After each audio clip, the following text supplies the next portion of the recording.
আসসালামু আলাইকুম রহমতুল্লাহি ওবারাকাতুহু। সম্মানিত দর্শক শ্রোতা, আমি আজকে আলোচনা করব সোমবার এবং বৃহস্পতিবার দিন রোজা রাখলে কি ফজিলত। আন আয়েশা রাদিয়াল্লাহু তাআলা আনহা ক্বালাত কানা রাসূলুল্লাহি সাল্লাল্লাহু আলাইহি ওয়াসাল্লাম ইয়াসুমু ফিল ইসনাইনি ওয়াল খামিস, রাওয়াহু তিরমিজি ওয়ান নাসাই। হযরত আয়েশা সিদ্দিকা রাদিয়াল্লাহু তাআলা আনহা থেকে হাদিসটি বর্ণিত, বিশ্বনবী সাল্লাল্লাহু আলাইহি ওয়াসাল্লাম সোমবার দিন এবং বৃহস্পতিবার দিন রোজা রাখতেন। এই হাদিসটি রয়েছে নাসাই শরীফে এবং তিরমিজি শরীফের মধ্যে।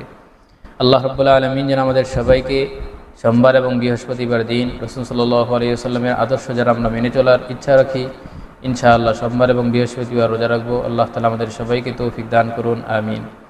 অন্য এক বর্ণনার মধ্যে রয়েছে, আন আবি হুরায়রা রাদিয়াল্লাহু তাআলা আনহু قال قال رسول الله صلى الله عليه وسلم تعرض الأعمال يوم الاثنين والخميس فأحب أن تعرض عملي وأنا صائم, রাওয়াহু তিরমিজি।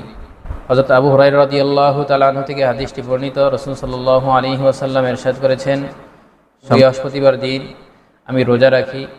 আর রোজা রাখার কারণ হলো এই সোমবার দিন এবং বৃহস্পতিবার দিন আল্লাহ রাব্বুল আলামিনের কাছে বান্দার আমলনামা পেশ করা হয়। সুতরাং যখন আমার আমলনামা আল্লাহ তাআলার দরবারে পেশ করা হবে, তখন যেন আমি রোজা অবস্থায় থাকি, সেটাই আমি পছন্দ করি। তো বিশ্বনবী সাল্লাল্লাহু আলাইহি ওয়াসাল্লাম যার আগে পরের সমস্ত গুনাহ আল্লাহ রাব্বুল আলামিন মাফ করে দিয়েছেন, যার সুপারিশ ছাড়া কাল কিয়ামতের ময়দানে বিচার কাজ শুরু করা হবে না, যার সুপারিশ ছাড়া জান্নাতীরাও জান্নাতে প্রবেশ করতে পারবে না, এমন এক নবী, এমন শ্রেষ্ঠ নবী, তিনিও কি করেছেন, তার আমল যখন পেশ করা হয় তিনি রোজা অবস্থায় তার আমলকে পেশ করেছেন। আল্লাহ রাব্বুল আলামিন যেন আমাদের সবাইকে, যারা রাসূলকে ভালোবাসি, মহাব্বত করি, আমাদের সবাইকে যেন সোমবার এবং বৃহস্পতিবার দিন রোজা রাখতে পারি। আল্লাহ রাব্বুল আলামিন আমাদের সবাইকে আমলের তৌফিক দান করুন, আমিন। আসসালামু আলাইকুম ওয়া রাহমাতুল্লাহি ওয়া বারাকাতুহু।